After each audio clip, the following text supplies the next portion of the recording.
queridos, boa noite. Nós estaremos fazendo a nossa meditação desta noite. Eu peço que vocês se coloquem no texto bíblico que se encontra em 2 Samuel, capítulo 24.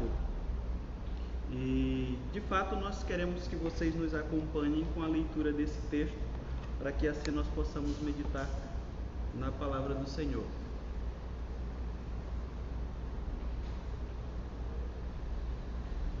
2 Samuel, capítulo 24, nós estaremos fazendo a leitura a partir do verso 10.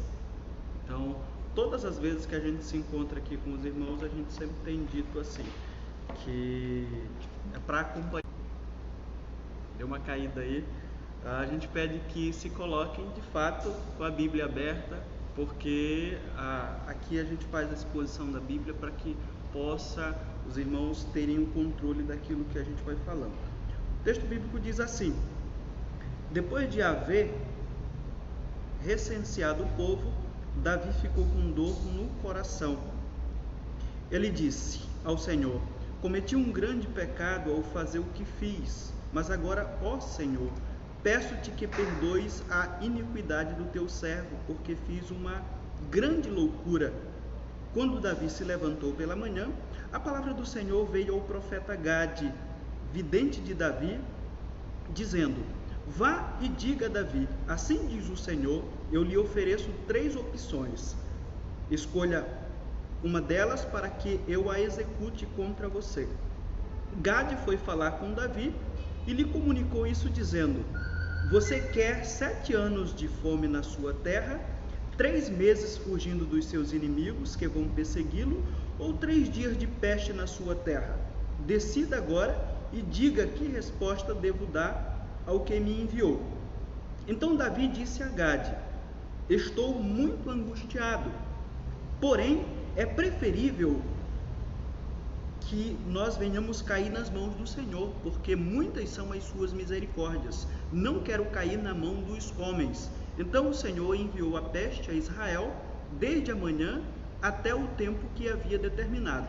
E desde Dan até Beceba, que na verdade significa dizer que é de uma ponta a outra, morreram 70.000 homens do povo, quando o anjo do Senhor estendeu a mão sobre Jerusalém para destruir. O Senhor mudou de ideia quanto a este mal e disse ao anjo que fazia a destruição entre o povo: basta, retire a sua mão. O anjo estava junto à eira de Araúna, o Jebuseu. Ao ver o anjo que feriu o povo, Davi falou ao Senhor e disse: eu é que pequei, eu é que fiz essa perversidade, mas estas ovelhas o que fizeram? Ele pergunta: que a tua mão seja contra mim e contra a casa de meu pai.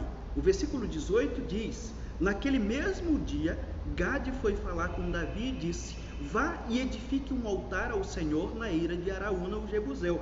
Davi foi segundo a palavra de Gade, como o Senhor lhe havia ordenado. Araúna viu do alto que o rei e os seus homens vinham ao seu encontro. Saiu e se inclinou diante do rei com o rosto em terra e perguntou: por que o rei meu senhor vem até este teu servo? Respondeu Davi: para comprar de você a eira, ou esta eira, a fim de edificar nela um altar ao Senhor, para que cesse a praga no meio do povo. Então Araúna disse a Davi: que o rei meu senhor tome e ofereça que bem quiser. Aqui estão os bois para o holocausto, o debulhador de cereais e a canga dos bois para a lenha. Tudo isto, ó rei, Araúna oferece ao rei, e acrescentou que o Senhor, seu Deus, aceite a sua oferta. Porém o rei disse a Araúna: não, eu vou comprar de você pelo valor devido, porque não oferecerei ao meu Deus, ao meu Senhor, holocaustos que não me custem nada. Assim Davi comprou a eira e os bois por 50 moedas de prata. Davi edificou um altar ao Senhor e apresentou holocaustos e ofertas pacíficas. Assim o Senhor se tornou favorável para com a terra e a praga cessou no meio de Israel.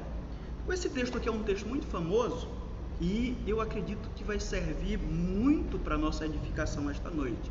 O contexto em si desse texto aqui é que Davi está aí no final do seu ministério de reino, ou de rei, e Davi chama Joabe e diz para que Joabe pudesse fazer um censo do povo. Até hoje os teólogos discutem acerca disso, o que levou Davi a pedir que Joabe fizesse um censo. Joabe era o general de Davi. Nós temos o relato aqui nesse texto e nós temos o relato também em 2 Crônicas.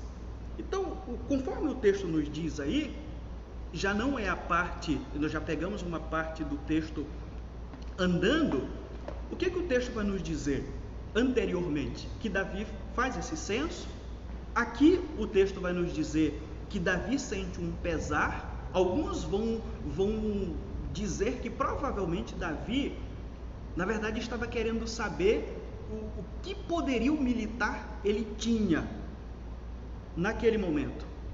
Eles vão sugerir isso. O certo é que nós não sabemos, basicamente. O certo é que Davi tem o coração agora voltado para essa situação e se arrepende daquilo que fez. É esse o contexto que está aqui nesse texto. Nós iremos explorar um pouco a parte do contexto, mas principalmente a parte final, porque nós iremos falar hoje sobre os custos da adoração, que eu acredito que esse texto termina justamente falando sobre isso. Eu quero que os irmãos lembrem, por exemplo, que este local que é comprado por Davi é justamente um local que vai ser construído o templo no futuro, e que hoje é muito importante para o contexto judaico. Existe inclusive uma certa discussão sobre a questão da construção do terceiro templo, e é justamente isso que está em jogo. É a partir daqui que Davi tem essa ideia, ele compra esse local, e é nesse local que é construído o templo posteriormente. Mas antes da gente prosseguir, eu quero falar algo para vocês que eu achei interessante para que nós pudéssemos caminhar aqui no texto. Está fazendo alguns anos que eu estava assistindo televisão, passa de canal, e de repente eu passei em um canal daqueles que prega milagres. E lá levantou-se uma mulher que, segundo essa mulher, ela era patrocinadora do programa. E quando ela se levantou, aquele que estava dirigindo, o pastor lá, famoso, disse para ela assim: conte as bênçãos, minha irmã. E aí ela disse o seguinte: pastor, eu sou patrocinadora deste programa. Eu saí hoje do emprego sentindo algumas dores no meu corpo, e eu vim no culto das 5, e no culto das 5 eu comprei um sabonete aqui na igreja, e eu fui para casa e tomei banho com aquele sabonete. Isso é verdade, eu assisti um programa de TV. E ela perguntou para ele, disse o seguinte: sabe de uma coisa?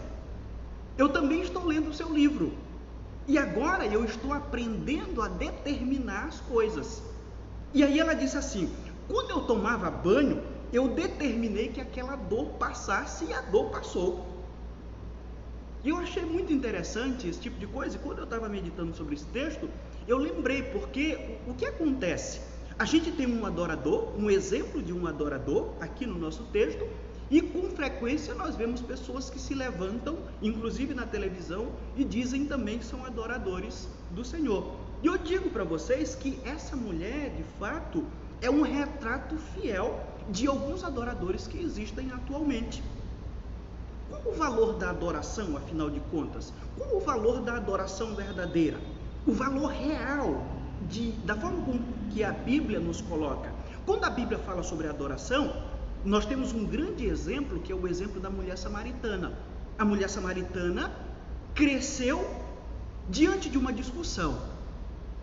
Os judeus de um lado diziam assim: a adoração verdadeira é aqui deste lado da fronteira. Aqui é que de fato o Senhor está, aqui é que de fato o Senhor deve ser adorado. E ela, com certeza ensinada pelo seu contexto religioso, aqueles que viviam em Samaria diziam: não, a adoração verdadeira é aqui, porque o monte da bênção está deste lado.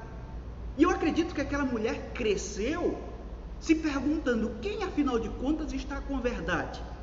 E aí ela se encontra na presença de Jesus, ela reconhece que aquele homem é diferente. E a primeira coisa que ela faz é perguntar para Jesus sobre isso. sobre onde de fato estava o verdadeiro local de adoração. E por incrível que pareça, quando Jesus Cristo vem estar com ela ali, Jesus Cristo responde que a adoração, para Deus ser adorado, não necessita especificamente de um lugar. Jesus Cristo responde para ela em João 4:24 a seguinte questão, que é um texto que vocês conhecem: Deus é espírito e é necessário que aqueles que o adorem em espírito e em verdade. Então, a partir de Jesus, a gente vai perceber que ele dá um significado profundo para a adoração. E parece que Davi já tinha descoberto isso. Ele descobriu isso lá no passado, que a adoração de fato é no reino espiritual. A adoração não pode ser da forma com que eu imagino que tem que ser. A adoração a Deus é inegociável para Deus. E nós precisamos observar isso. E eu quero, antes de prosseguir um pouco mais, falar sobre um cara chamado John Lambert. John Lambert foi amarrado em um poste para ser morto em uma fogueira. E o interessante é que John Lambert, ao ser queimado, ele morria sendo queimado dizendo assim: nada senão Cristo, nada senão Cristo. E à medida em que ele foi sendo queimado, ele foi exclamando isso: nada senão Cristo, nada senão Cristo, até que ele não tivesse mais fala, chegasse a óbito, digamos assim. A adoração genuína sempre tem um preço a ser pago.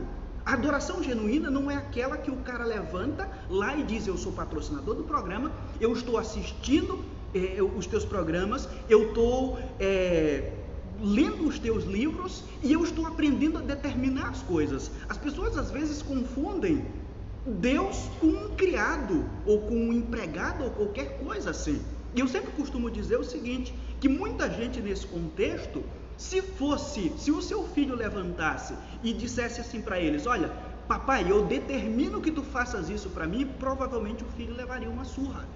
Mas as pessoas têm o peito, o descaramento de fazer esse tipo de coisa com Deus. Quando a gente olha para a Bíblia, nós temos exemplos, e Davi é um exemplo de um verdadeiro adorador. Nós temos John Lambert, um exemplo de um verdadeiro adorador. Provavelmente essa mulher que estava aprendendo a determinar as coisas, se tivesse sido amarrada em um poste, ela teria a coragem de dizer: Senhor, eu determino que tu me tire daqui. Eu não aceito, afinal de contas, eu tomei banho com aquele sabonete. É assim que as pessoas atualmente pensam que é adoração, que Deus aceita esse tipo de coisa. Quando nós olhamos para a Bíblia, aqueles que foram exemplos de adoradores nos dizem que a adoração verdadeira tem um valor a ser pago por todos nós. A vida com Deus tem valores elevados, principalmente no que se refere a uma adoração genuína.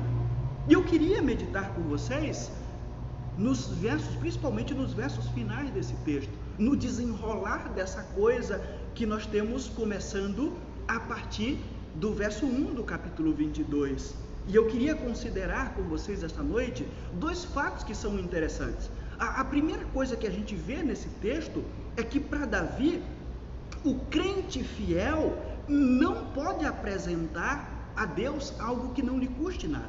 O crente fiel apresenta a Deus aquilo que lhe custa alguma coisa. Ele entende que o Deus que ele serve é tão precioso que a sua adoração não pode ser apresentada a Deus sem nenhum tipo de custos.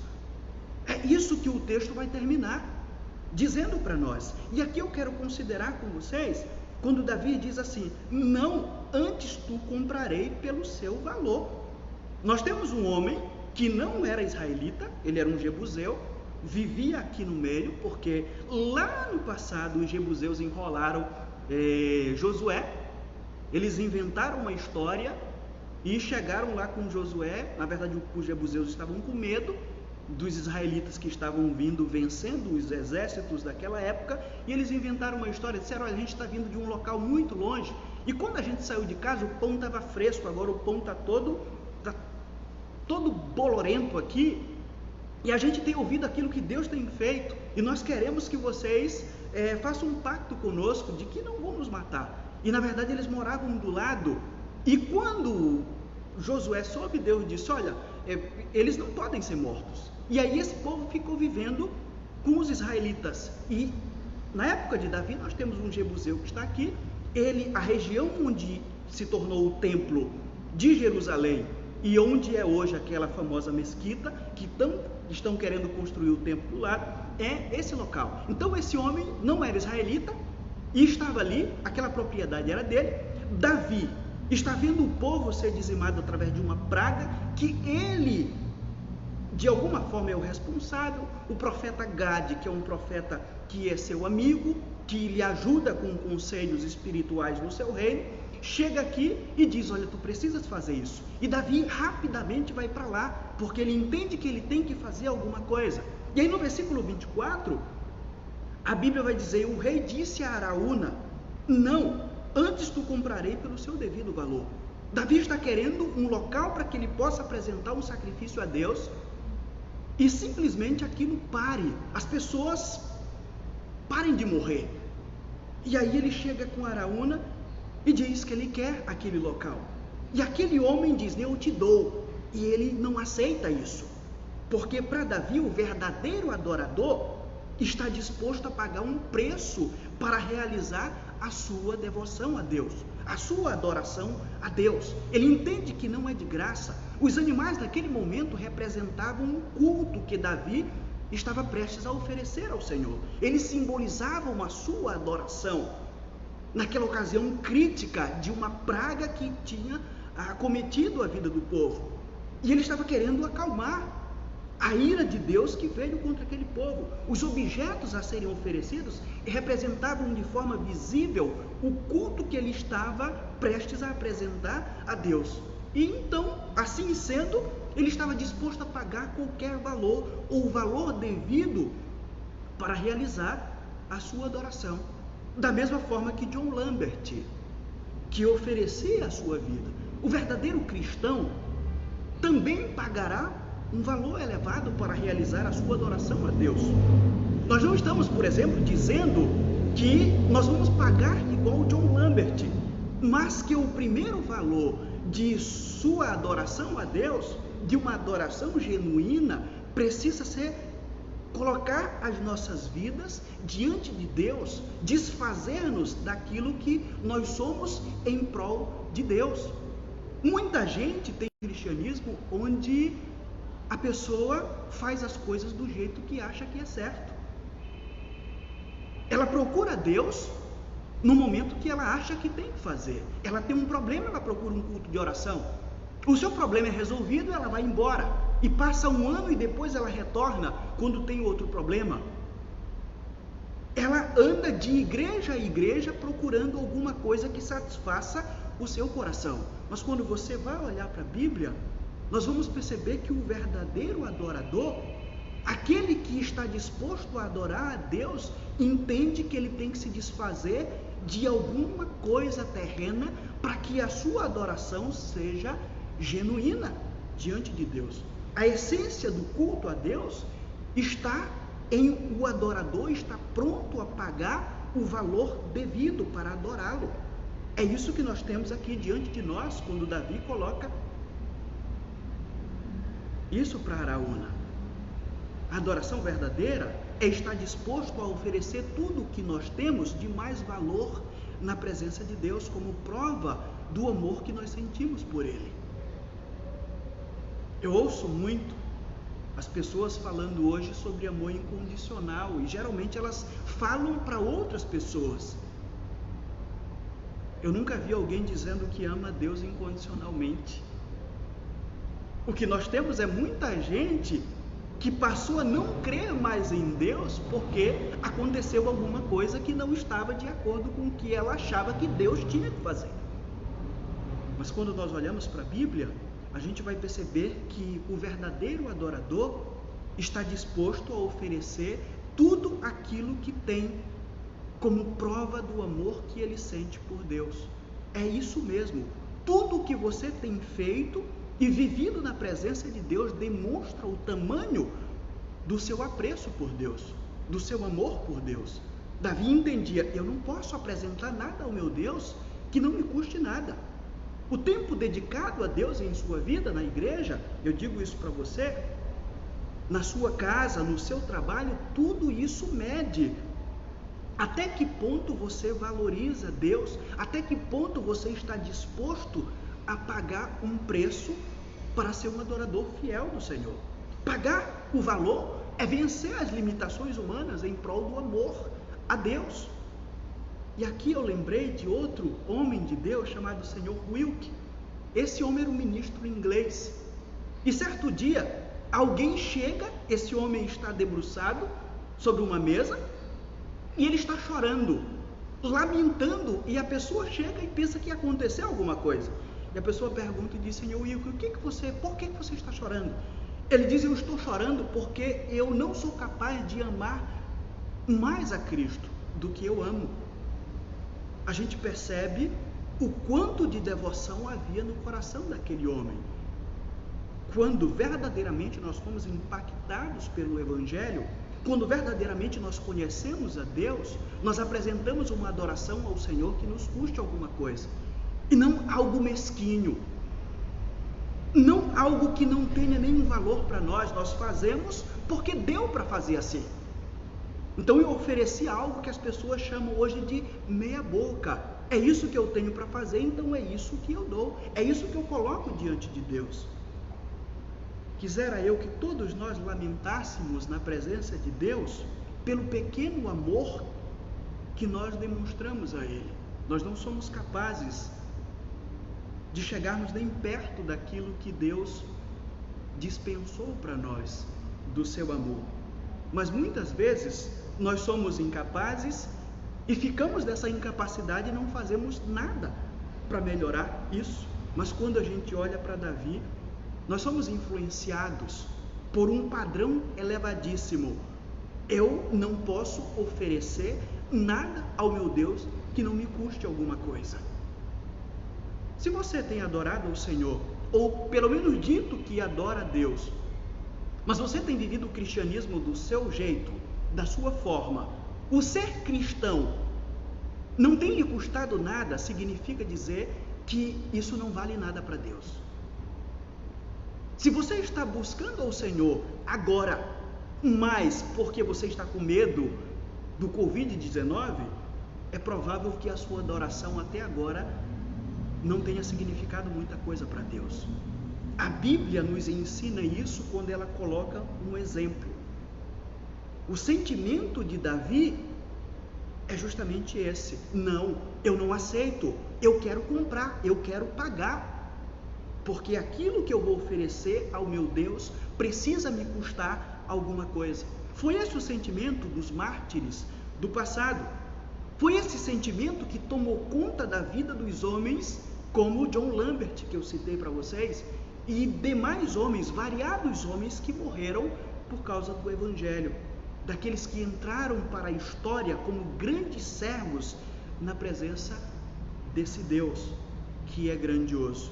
Eu queria considerar outro fato aqui com vocês, é que o verdadeiro adorador não apresenta a Deus nada sem custos pessoais.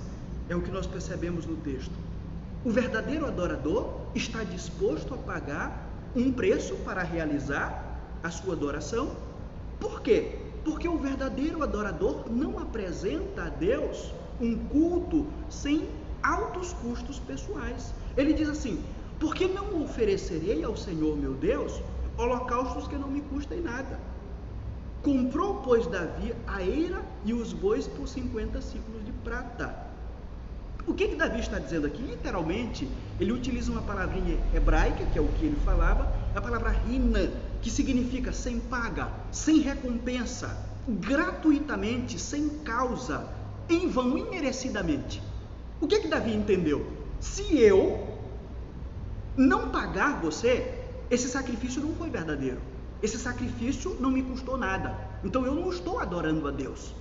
Verdadeiramente eu não estou adorando a Deus. Então Davi entendeu que Deus era o ser mais importante do universo.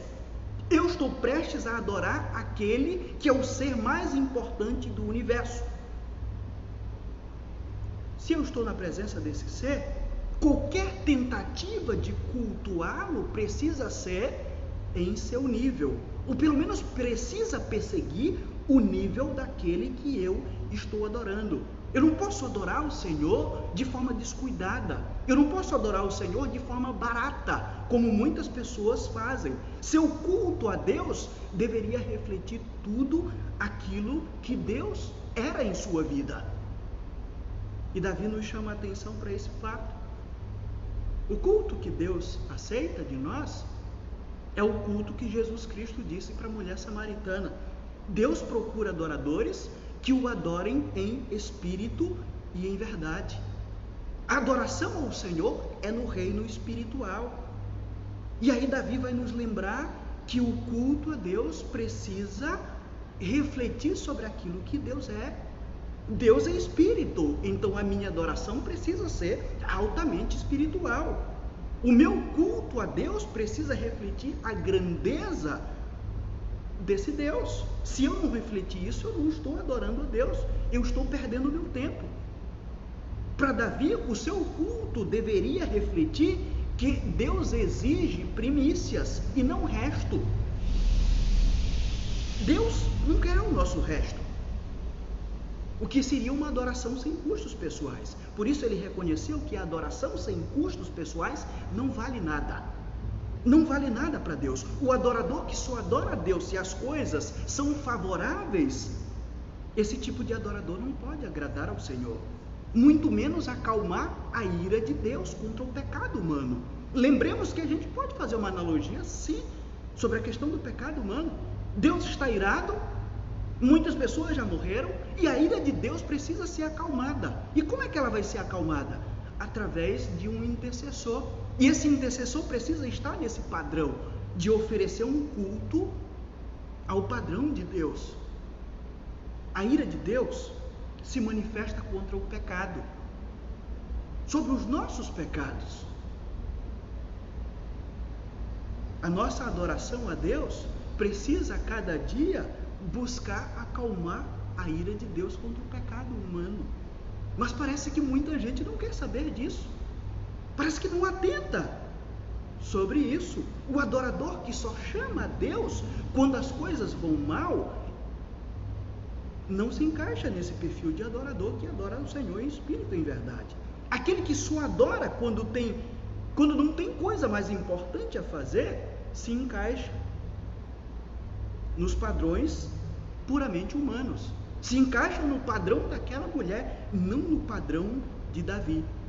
Adorar a Deus é prostrar-se reconhecendo que Deus merece a nossa adoração. Adorar a Deus significa que o reconhecemos como Deus supremo de nossas vidas, como o Senhor do universo, que de fato Ele merece. E o maior presente que nós podemos lhe oferecer é uma adoração sincera, desfazendo-nos do nosso ego, daquilo que nós somos. Adorar a Deus é dar o maior presente que nós poderíamos lhe oferecer, a nossa vida a Ele, pois Ele já ofereceu a vida de seu Filho na cruz do Calvário por nós. Portanto, eu digo aos irmãos, não ofereçamos a Deus uma adoração sem refletir a sua grandeza. Nós devemos a Deus tudo aquilo que é devido à sua natureza. Nós fomos feitos para glorificarmos ao Senhor. E aqueles que adoraram a Deus verdadeiramente foram aqueles que entenderam isso. Portanto, demos a Deus tudo aquilo que é devido à sua natureza. Eu quero encerrar esse momento fazendo algumas colocações. Para você que ainda não teve um encontro verdadeiro com Cristo, é provável que tenha alguém que está nos vendo agora que ainda não teve um encontro verdadeiro com Cristo. Eu irei te falar duas coisas importantes. A primeira, que eu acho muito importante, é que Jesus pagou um valor incalculável para que você se tornasse um adorador verdadeiro. Aquele adorador que adora o Pai em espírito e em verdade. Então o valor já foi pago.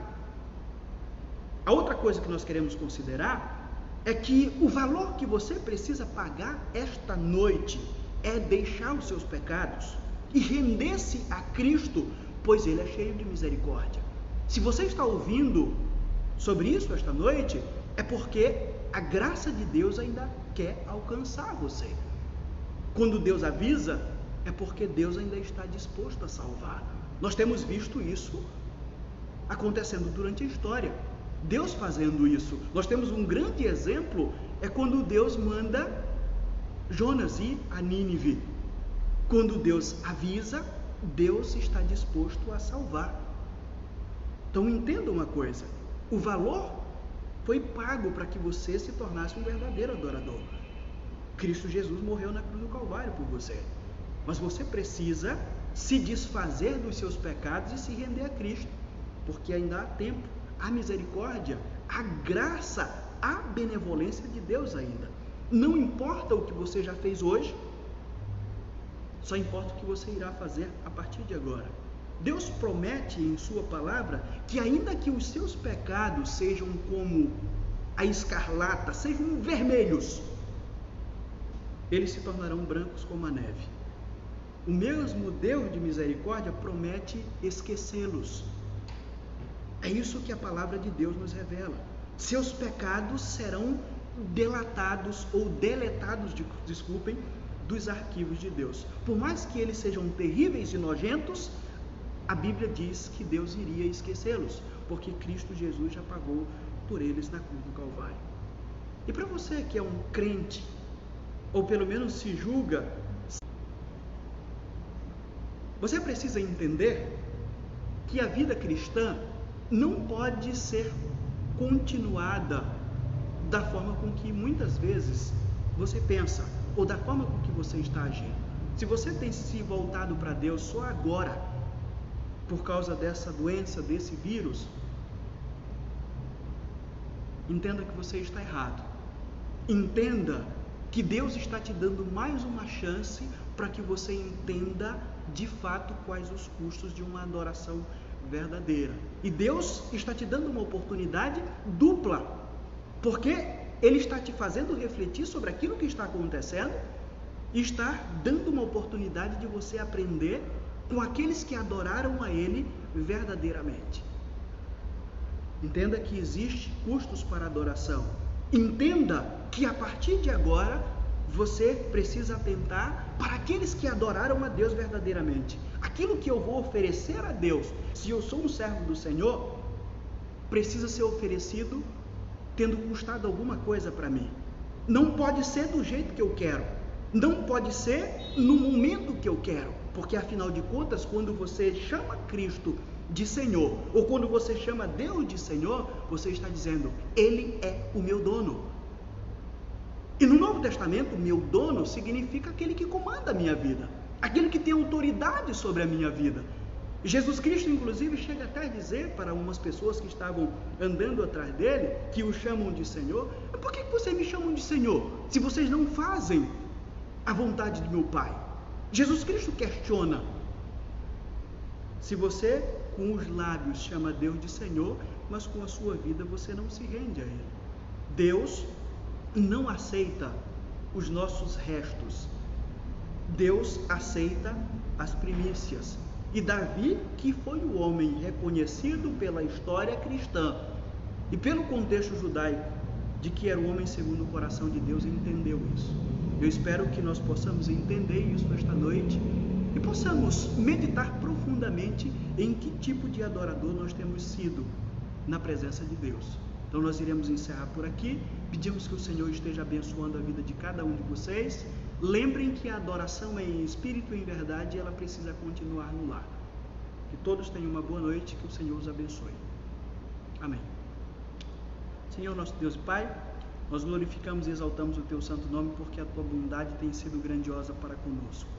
E a Tua palavra todos os dias nos ensina aquilo que nós precisamos fazer. E nós estamos aqui diante dos Teus servos e talvez de pessoas que ainda não entenderam o que de fato é ser um cristão.